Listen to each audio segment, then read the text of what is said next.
Welcome, everyone. Yes. Welcome. Hello. We're here to talk about the Disney Plus original is sweeping the nation. It's turning red.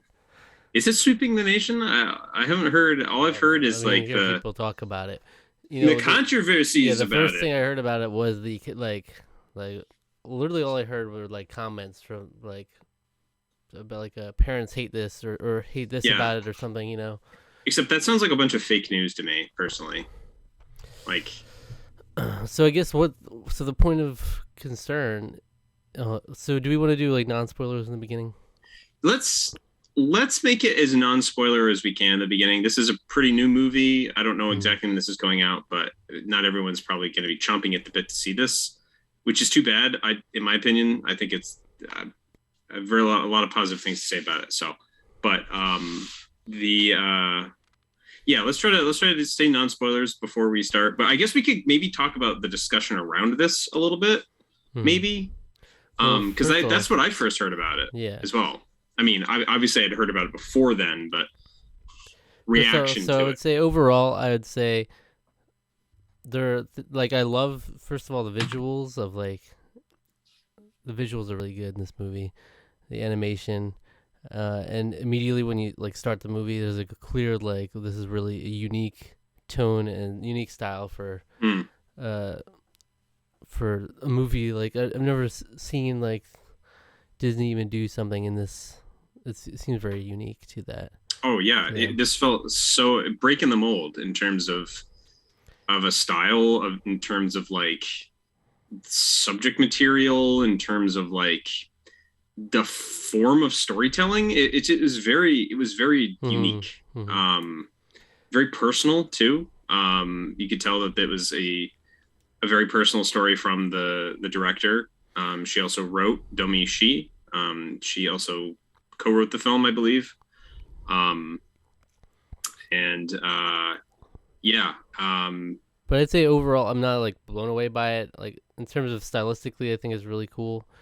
But overall, with the story, especially through the latter half, I wasn't as into like some elements of it. But I think it's still a lot of fun to watch. And like I was really, especially the first half, 3 quarters, I was like really into it. Um, it was really entertaining. So I'd recommend it for Yeah, sure. definite recommend, definitely.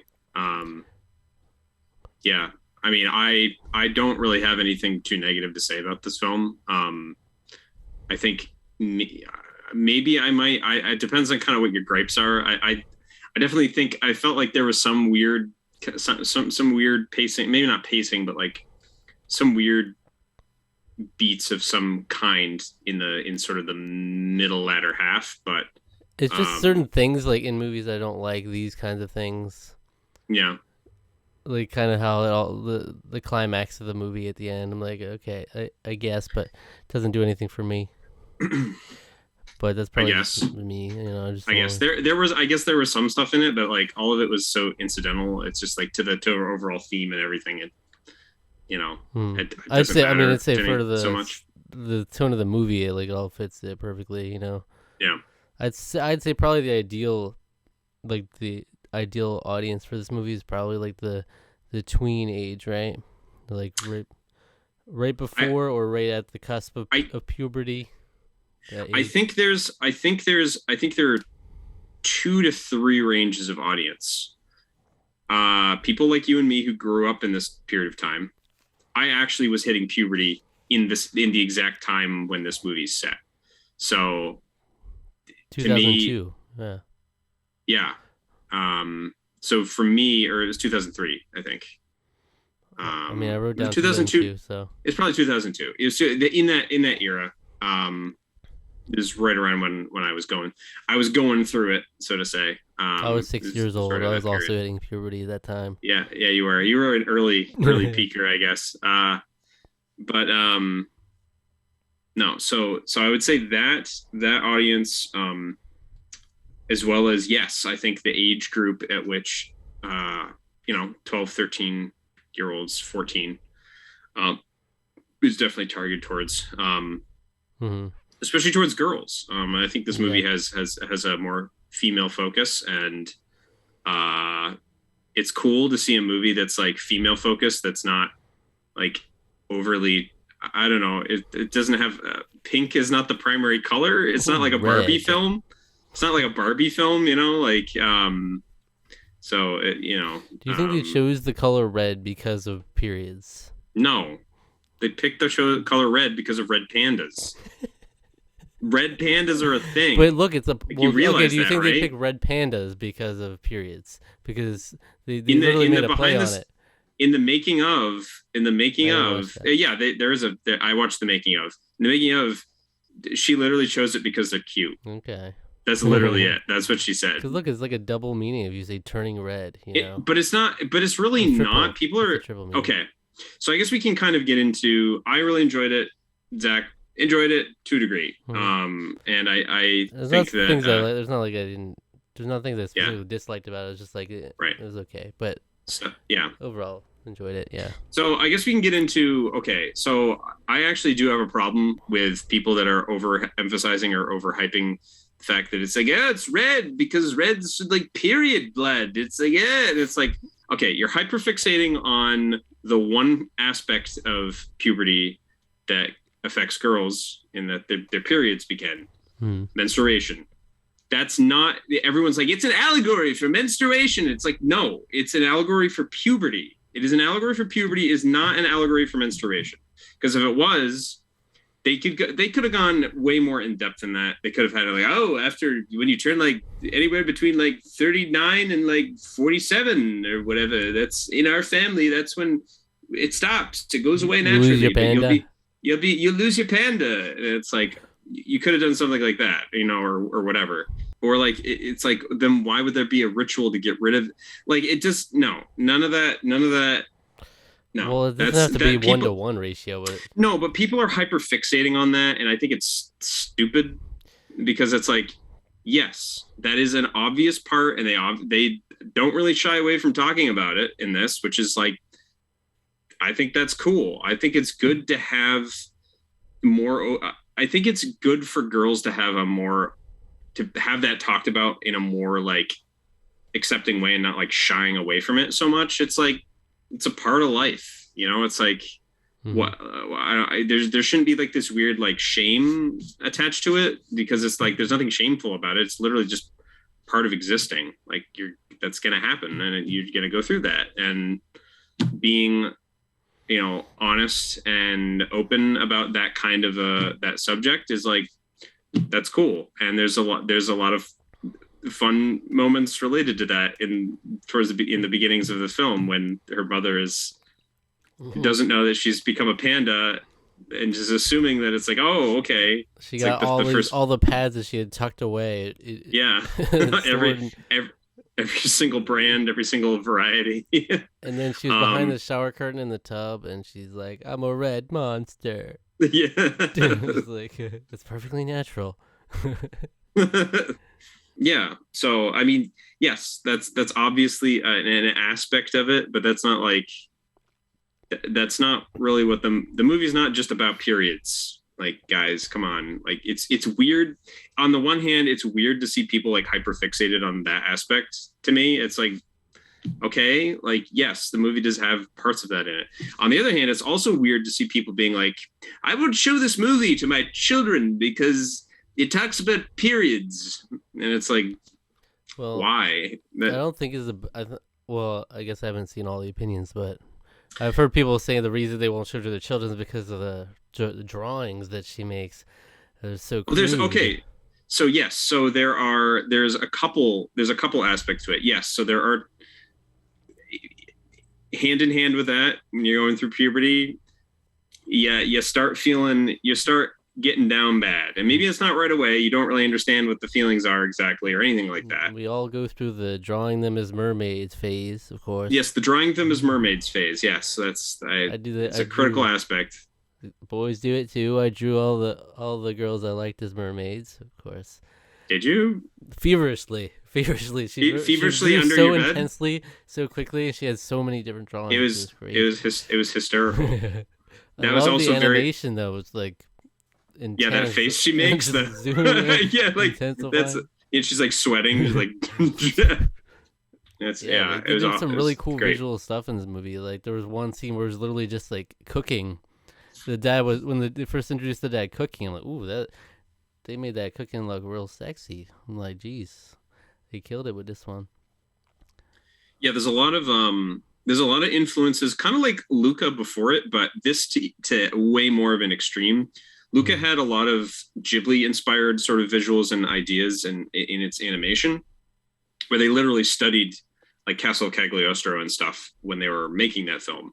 This has a lot of similar anime inspired, but like even more so on less Ghibli and more like anime.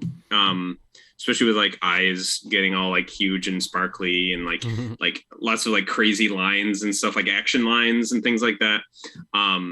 Has a lot of fun 2D elements on 3D, which is it's always fun to see stuff like that, experimentation in art and in styles. But yeah, in so yeah, in this sort of other weird faction, there's like a bunch of different naysaying weird stuff about it. But yeah, so like one is like the okay, it does have some stuff about like sexual attraction to a degree. I mean, it's pretty PG. I mean, it's PG. This movie's rated PG. It's very PG with it. It doesn't go to any weird like creepy extremes. It's just a funny natural thing people do sometimes. You know, I mean, like I'm not like an artist person, but I definitely knew girls in high school in like 7th and 8th grade that definitely did stuff like that. Like not necessarily didn't do it openly in public, but they definitely had like their notebooks that they draw in and they wouldn't show you, you know, that kind of a thing. So it's like, yeah, that's I don't see what the issue is with being frank about that. Like that's a thing that people go through. Like Well, it's the issue is that it's insensitive to people who don't know how to draw because it's not as sexy if you're drawing it's stick true. figures like I would have been It's drawing. it's true. It is very true. It's very insensitive. Like she So perfectly captured them like making out. I'm like, whoa, I would never be able to draw that, especially not that quickly.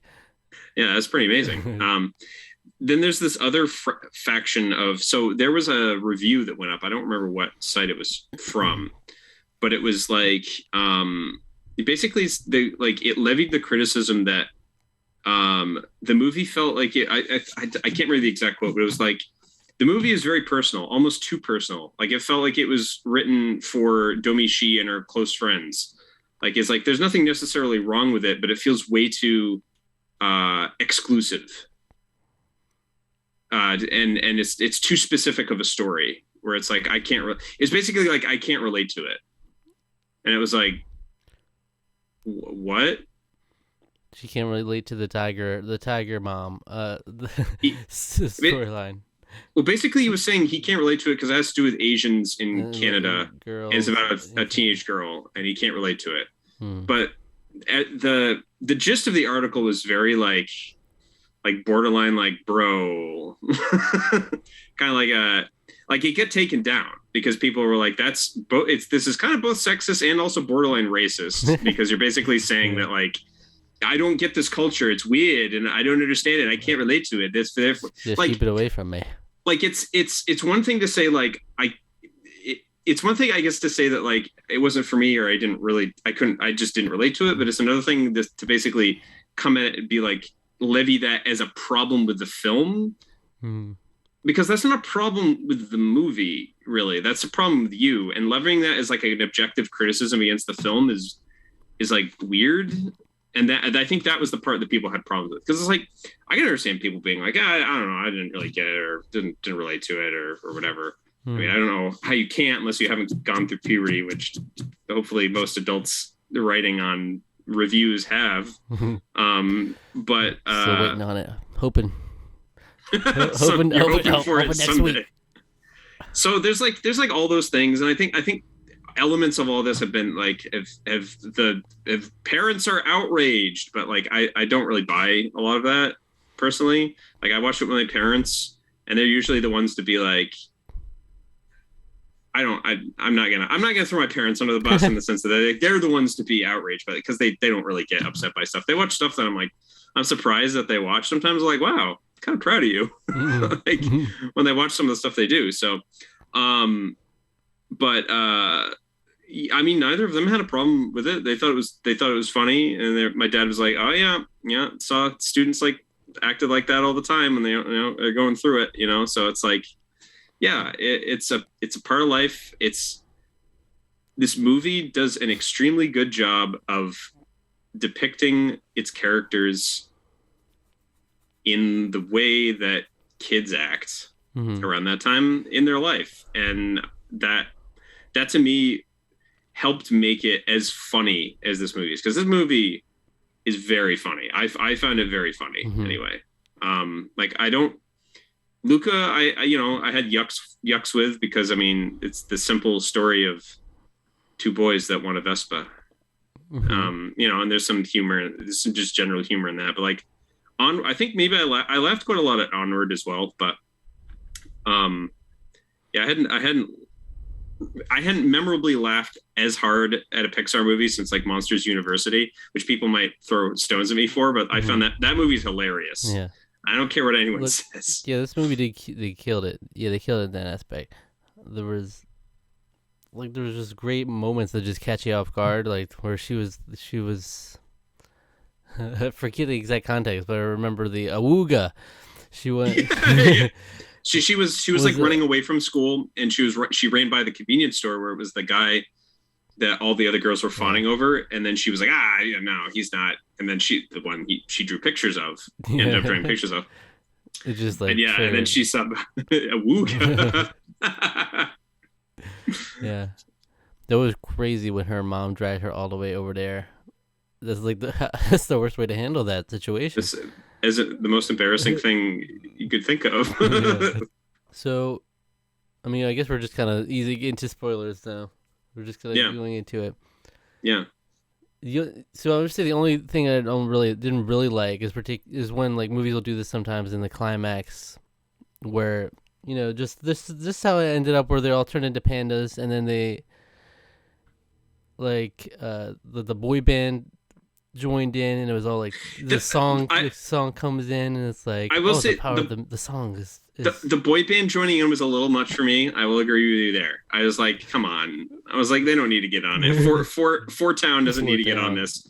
Which that whole aspect freaking hysterical. It's like man, I remember Four Townies. That's like particularly like it was relevant. It's relevant in 2002 for sure. Like boy band, but now it's like, if they were to do it now, it would be like K-pop. It would be the thing they would do. Yeah, for sure. But I thought that was particularly interesting that also that they made it in 2002. I didn't know it was based on like a personal thing. I didn't know anything about the making of it, so it's like, oh, interesting. They just chose 2002 randomly. It's usually just the most recent year. So the making of actually shows. It wasn't in the making of, but I think I remember reading that the mother coming to school was actually based on something that happened to Domichi when she was in school. She creeping behind the tree. She came to school to give her pads, I think. Like one day, and it was like, oh God, that's so embarrassing. Like, it's just because it's like when you're going through that, when you at the first time, and your mom is like, I'm barging into school, and like it's just like, Mom, why? Why do you have to do that? Forgot these, yeah. And then she turned it into a panda and stormed off. And when the mom was not concerned that she was a panda, I was like, okay, I'll be pissed at Mom for this too, for not giving you a heads up when you're gonna turn into a red panda. The other aspect that was, I mean, there's a lot of it that is like Tamagotchis and stuff, and but the other personal aspect was the drawing part, because in the making of, Domichi actually has her parents like bring out her like old art books and stuff, and like showing off the guys and people that she was drawing and stuff like that when she was in middle school and high school. So yeah, were there mermaids involved? I don't remember any mermaids them showing, but they did show several shirtless guys. So it was a specific thing. I was like, wow, mermaid man. And Barnacle Boy. Yeah, but so the one main thing is that it just immediately establishes such a unique tone and style to this movie that it's like, it immediately catches your interest. And I mean, in the beginning, when she's literally like breaking into the intro, like into like where the title turning red there, and she's like, jumping in front of it, and Yeah, she's like immediately like just the personality being thrown at you like crazy. she's very outspoken, very confident person. A little bit of a brat, but also still a very respectable, fine person, fine young individual. Yeah. Straight A's. She's achieved music dominance, the epic flute playing. Yeah. Um, definitely establishing a very strong personality. Her friends are like, yeah, kind of the run the gamut of Yeah. the nerdy girls of 2002. One's reading like YA. Another one's just kind of like loud and obnoxious. The other one's, kind of like has the street kind of like, yo, I'm a punk, skater boy, Avril Lavigne. Yeah, it definitely hits that vibe big time. Another thing that also solidifies itself is like the music. I don't hear enough people talking about this, the soundtrack of this, other than the Fort Town stuff, which I think Billie Eilish co-wrote a lot of the songs I saw there were in like this. in the credits when it said Billie Yeah, Eilish, but I was she like, what she song did like she do? she co-wrote like all the Fort Town songs with Phineas. Phineas something or the other. I think this is her brother, right? I think it's her brother. So Yeah. I think they just always call him Phineas. Yeah. So yeah. those are all like hysterical. Yeah. But like the other music, the stuff composed by Ludwig Göransson, is phenomenal. It was a phenomenal soundtrack. It was basically like Sonic CD by way of Sonic Adventure in terms of like the sound fonts and like the just the synthesizer and like the tone of the music was very, even though it's set in 2002, it felt very like mid 90s to late 90s like pop sound, and it was great. I loved it. I want the soundtrack to this really badly, because like that sound is like, why did that sound go away? Like sound is, it's so great. So I just wanted to rant about that. But I mean, I will also say, I mean, we've talked about, setting a tone, being different, unique. I mean, like I didn't expect some of the plot beats to happen that did. I will say that right away. I didn't expect it to be as kind of off the wall in terms of like as goofy as it got with like, she wasn't like hiding the panda really. I mean, it was kind of like a open secret with all of her classmates, The fact to the point where they turned into milking it to get and I thought that was hysterical. I was like, yeah, they were like, okay, well, we can use this to our advantage. Everyone thinks it's cute. You might as well charge money for it. And everybody loved it. Everybody was walking around with Red Panda merchandise, Mm-hmm. Yeah, that they all just like. What was interesting, the most pivotal like thing that went into the Red Panda, how she would like talk down a Red Panda as her friends, was the key to it all. And she would tell her mother, it was like, oh, and she would tell the family, it's her love for me is what snaps her out of it, Yeah. It was really just, she said I'm thinking about the people I love the most, which is you guys, but really she's thinking about her friends, because it's like they're like emphasizing how important friends are at this age. I think that's an interesting and important story to go into also, is like this age especially, who you're surrounded by has such an impact on everything. I actually agree with that premise tremendously. When you start entering that phase of life, this is actually related, but I've also been going through another fantastic coming of age show with one of my housemates who'd never seen it before. I've gone through it. I went through it when it came out on Disney Plus. It was like one of the first things I watched that came out. And that's Boy Meets World. One of my favorites, is always and forever will be. I love that show very much. It's very funny. Writing is excellent. It's just got great messages, even though it's all in the 90s. I think there's a lot of like timeless messages still in that show.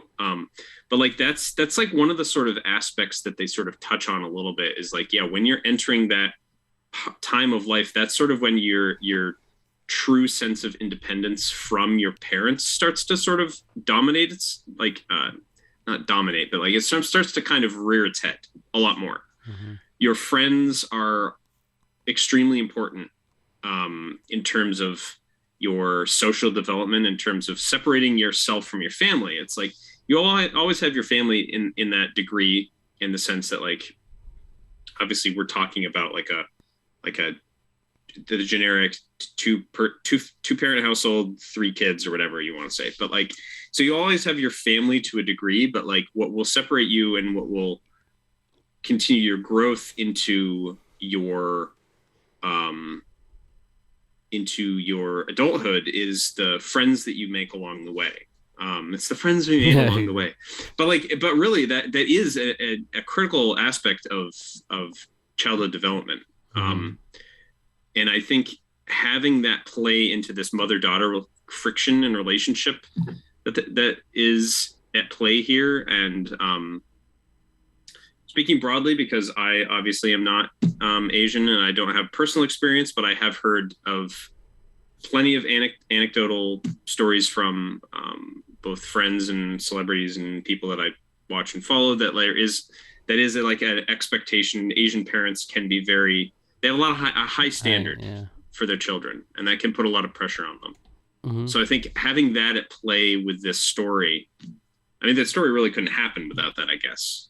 But yeah, I agree. I the thought mom that was obviously a lot harder on her, and then you see how the dad is like the quiet one who's like secretly, he sees them goofing off in the video, and he's like, he's just not as vocal as the mother, but he's more in her defense, He's like, yeah, it's like I liked what I saw. It made me laugh, that side of you. Yeah. I was like, oh, a wholesome dad. I love wholesome dads.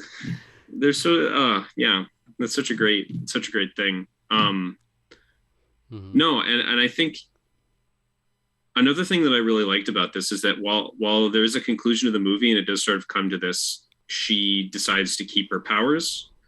She decides to keep the panda.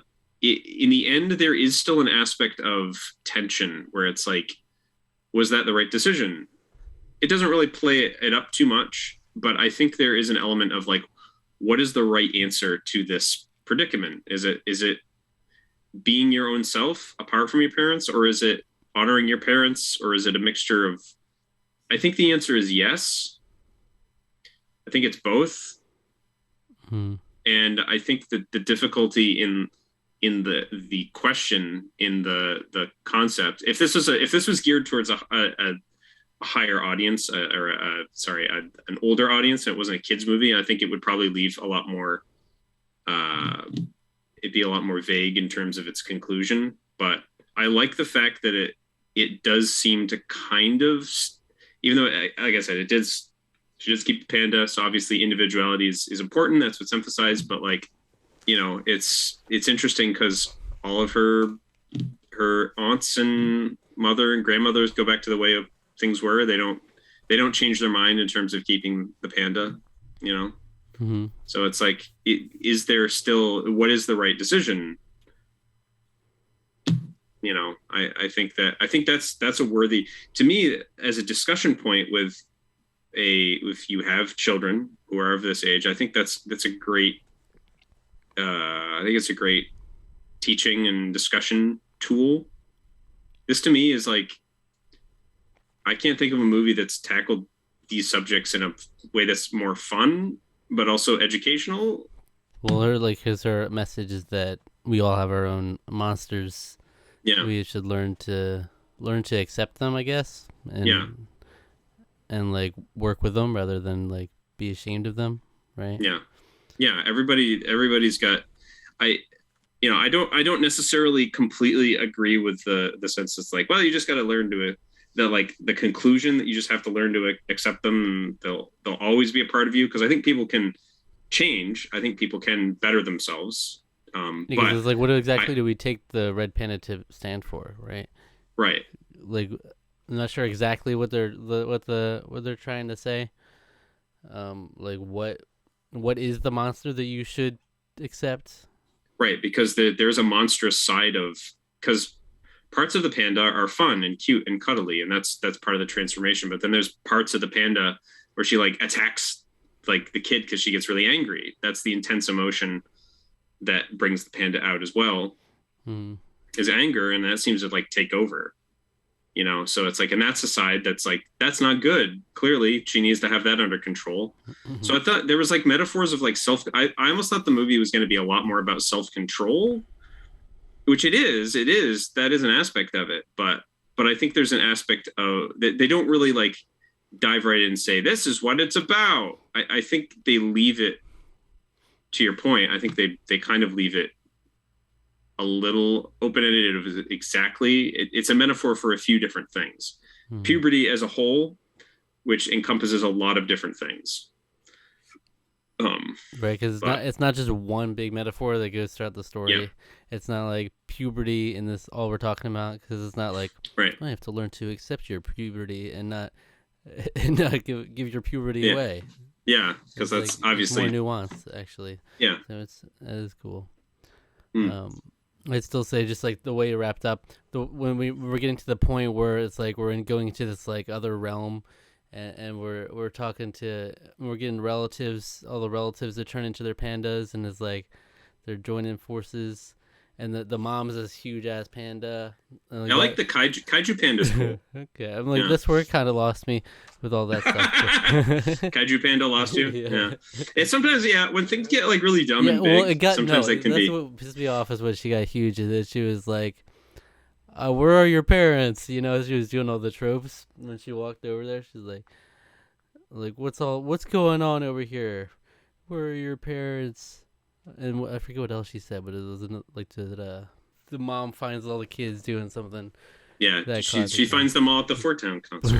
But, she gets mad. Oh, yeah, why are you dancing like that? I think she said something like that too. What are those dance moves? I'm like, okay, I'll see myself out. Yeah. And then she starts like, May, it starts doing like some butt thrusts at her. I'm like, okay, okay, that's what we're doing now. Yep. We're at the Fort Town concert. And they do have these random comments where she's like, you'll get all whooped up in a frenzy and panda everywhere. and then she's like, my panda, my choice, Mom. I was like, I rolled my eyes at that one. I was like, oh God, don't go there, please. It wasn't related to that. It was just something I just remembered. But when they were talking about the members of Four Town, and they were talking about like, he's like this and this, and the other two are talented as well. Like, I was like, oh my God. It is like every boy band. Yeah. It's like, it's like the one who's like, he's the sporty one. He's like, the sexy, he's like a surfer. And then there's these guys and they're cool. It's like, it's so true. I also noted that they actually played the Cupid Shuffle at one point, which is a song that plays like all the time over here at like weddings, and at least growing up, and even recently, like a couple of years ago, I'll hear that song all the time. The to the left, to the left, to the left. Oh yes, yep. Yeah. No, yeah, I've heard that. Yeah, I heard it in every wedding I've ever been to does that. And I forget when did they play that in here?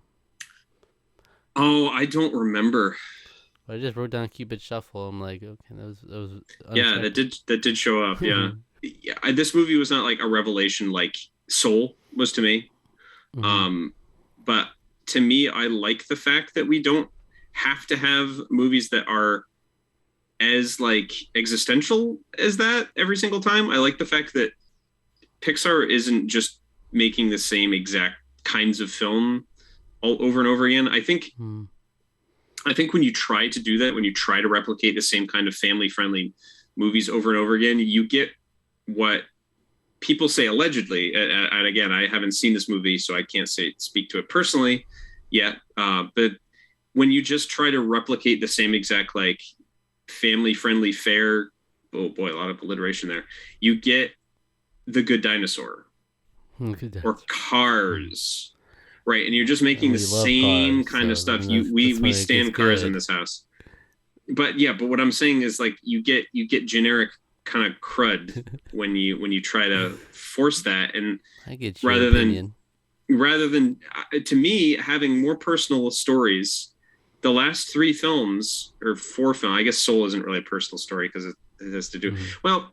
Onward is based on the fact that Dan Scanlon, the director, came across old footage of his dad who'd passed away like years before, and he found like old home movies of him.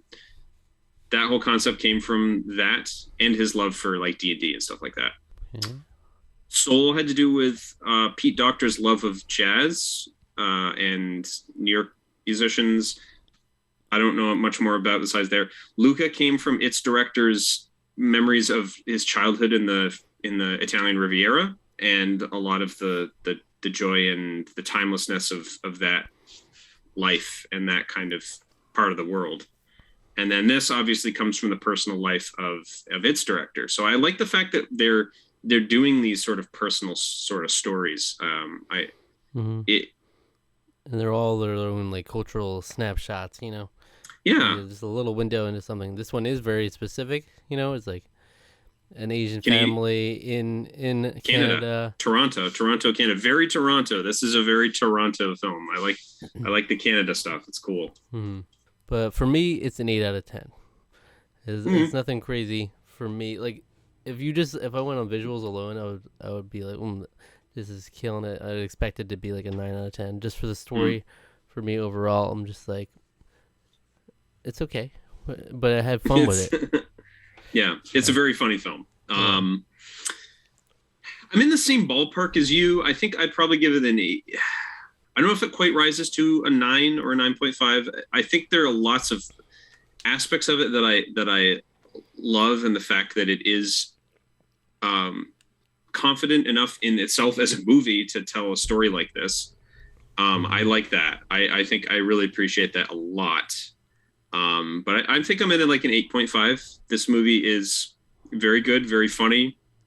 Love a lot of aspects of it. I think I'm kind of with you, and some of the like later stuff is maybe a little over the top or a little like not as satisfying as the rest of the film. But I think engaging with sort of tension between parents and kids and everything we sort of talked about here, sort of it sounds so disparate, but like it comes together so well in this film.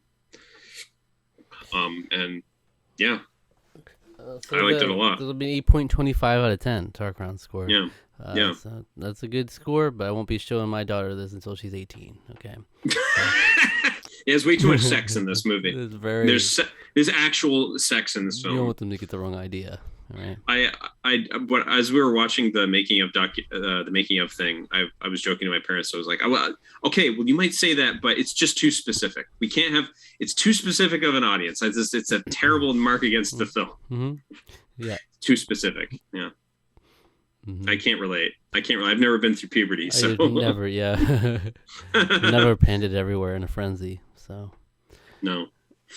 That's it for now. Okay, what video would you recommend our viewers watch after this? Go check out the Tarqaron review of Soul. Go check out or what we thought about that film. I think of all the ones you named, Soul's probably still my favorite.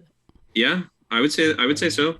I have not been disappointed yet by anything that they've come up with in the 2020s. I guess it would be Luca Brasi, not for me. And we got Lightyear coming up. Oh, yeah. Which is going to be another personal story. It's a very personal story, yeah. Another little different culture. To me, I'm glad they're taking that tack instead of just making another Toy Story film. Please don't make another Toy Story film. We're done. I'm good. Thank you. Toy Story 4 was fine. Forky might return. Forky did return. There was a Disney Plus series called like Forky talks about whatever. Yeah, Forky fucks. So he's gonna come into a big way in the next one. Forky's gonna make a big Please return. no. Oh my god. Forky. All right. Spoilers for Critical Role Campaign 3, but there's a character in it that has a tattoo that says RTA, and when pressed to ask what that meant, he said respect to the alpha. Mm-hmm. Okay. Just like oof. So yeah, that's what Forky's gonna turn into that. He's like, yeah, respect the alpha. Respect the alpha. I love Forky. All right. That Me being too. said, check out the link in the description if you want to leave us any comments, what you thought on Turning Red. Feel free to send it our way. Yeah. And we just might Maybe you're respond one to of it in those the angry future. parents, and Oh I yeah. mean that could be entertaining to read. Mm-hmm. Yeah. And also hit all the links for our social media in the description, and subscribe to the channel, like the video, and hit the notification bell. All right. Yeah. We'll see you next time. See ya.